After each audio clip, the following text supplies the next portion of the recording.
Swali moja tu linatawala katika vichwa vya watu wengi kwa sasa. Je, Al-Khamenei, Ayatollah Al-Khamenei alikuwa ni nani? Ayatollah Al-Khamenei alizaliwa mwaka 1939 huko sehemu inaitwa Mashhad, mji mtakatifu kaskazini mashariki ya Iran. Alikulia katika umaskini tofauti na viongozi wengi, lakini vitabu viliweza kuifunza akili yake. Mtu ajulikanaye kwa jina la Ruhollah Khomeini ndiyo aliyoanzisha safari ya Ayatollah Al-Khamenei. Mwaka 1979 yalifanyika mapinduzi ya Kiislamu, na mapinduzi haya ya Kiislamu yalifanikiwa. Kipindi hichi cha mwaka huo 1979 tayari Al-Khamenei alikuwa ashaanza kuaminika na alipewa cheo cha kuwa naibu waziri wa ulinzi na kuwa kiongozi mkuu wa jeshi la mapinduzi. Kama wasemavyo, bahati ya mwenzako usilalie mlango wazi, ndivyo hivyo ilivyokuwa kwa Al-Khamenei, kwani mwaka 1981 alipata bahati na kuchaguliwa kuwa rais wa Iran.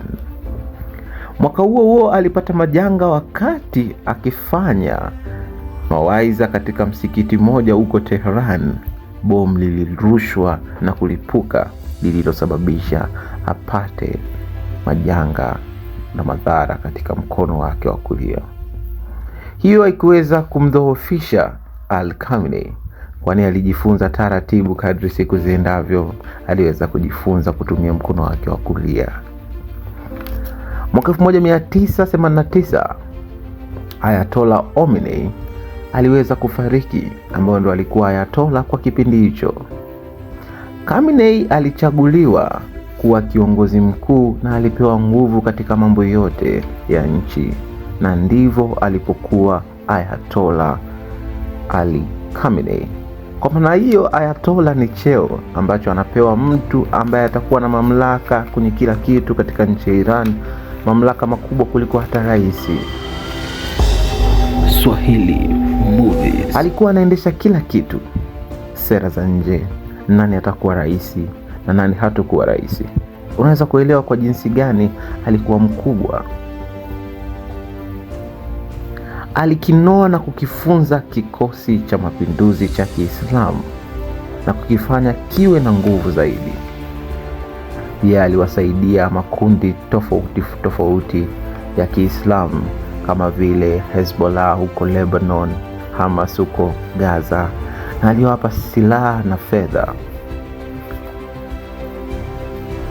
Mara zote alisikika akisema Marekani ni adui wa uongozi wa Kiislamu, na alipoulizwa kuhusu kutengeneza nyuklia, Iran alisema ana haki ya kufanya hivyo. Ayatollah Al-Khamenei alisikika akisema siku zote Iran haitotupilia mbali haki yake ya kutengeneza nyuklia. Hiyo ilikuwa ni wazi kwamba Iran wataendelea na mpango wao wa kutengeneza nyuklia. Kuliendelea kuwepo kwa mgogoro kati ya Iran na Marekani, lakini wanasema Mungu si asmani. Mwaka 2015 yaliweza kuingia makubaliano ya kidiplomasia yaliyoonyesha mwanga mpya, ambapo rais wa kipindi hicho wa Marekani Barack Obama aliweza kutia saini na kuingia makubaliano na Iran. Lakini punde si punde, wanasema kitumbua changu sikitie mchanga.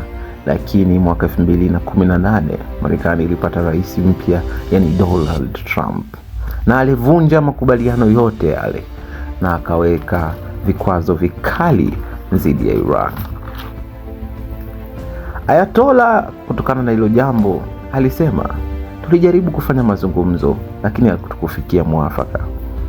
Na hii inatokana na aliyeanzisha makubaliano yale ndio huyo alikuwa wa kwanza kuyavunja makubaliano yale. Lakini huko nyumbani Iran, wananchi walionekana kutopendezwa na uongozi wa Al-Khamenei. Waliingia barabarani na kufanya maandamano mara kadha wa kadha. lakini walikutana na kikosi kilichofunzwa na kunolewa na Al-Khamenei na walidhibitiwa. Mara zote Al-Khamenei alivyoulizwa kuhusu wananchi kuingia barabarani ndani ya nchi yake na kufanya maandamano, alionekana akiituhumu Marekani wa mfadhili mkuu wa maandamano hayo. Alisema wazi kabisa, haya maandamano yanayotokea yamefadhiliwa na Marekani na Marekani ndio yuko nyuma ya maandamano hayo. Kuna kipindi mdada mmoja aliwahi kukamatwa mwaka 2022 na akapelekwa polisi, na baada ya muda alifia huko polisi. Wananchi walionekana kuchukizwa sana na jambo hilo na waliingia barabarani wakajaribu kuandamana. Kama kawaida, vikosi vya Kiislamu viliweza kuwadhibiti wananchi hao. Kwa upande wa kimataifa, licha ya kuwa ndani ya nchi ya Iran, Al-Khamenei aliweza kuwadhibiti wananchi wake mwenyewe, lakini kimataifa bado alikuwa na changamoto. Kwani mwaka 2025 Israel iliishambulia kambi ya nyuklia iliyopo Iran na kusababisha vita vikali vya siku 12. Kuna mara Trump alisikika akisema na akimwomba Khamenei ajitokeze na ajisalimishe bila masharti yoyote, na majibu ya Al-Khamenei yalionyesha ni kwa jinsi gani yeye ni kiongozi ambaye thabiti na ana msimamo mkali. Alijibu, tujisalimishe kwenye nini?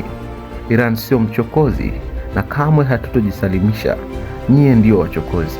Mwaka 2025 Disemba, baada ya hela ya Iran kuporomoka, wananchi waliandamana. Maandamano ambayo yalianza kwa kile kinachoitwa kutetea uchumi wa nchi, baadaye yalibadilika na kuwa kitu kingine kabisa. Iran ilishuhudia maandamano makubwa kuwahi kutokea. Sasa Ayatollah Al-Khamenei amefariki. Kiongozi aliyeiongoza Iran kwa miongo zaidi ya 4 hayupo tena. Alikufa akiwa na umri wa miaka 86 na ameacha nchi ya panda, na bara ambalo limebaki na litashuhudia madhara makubwa kwa miaka ya hivi karibuni. Swahili Movies.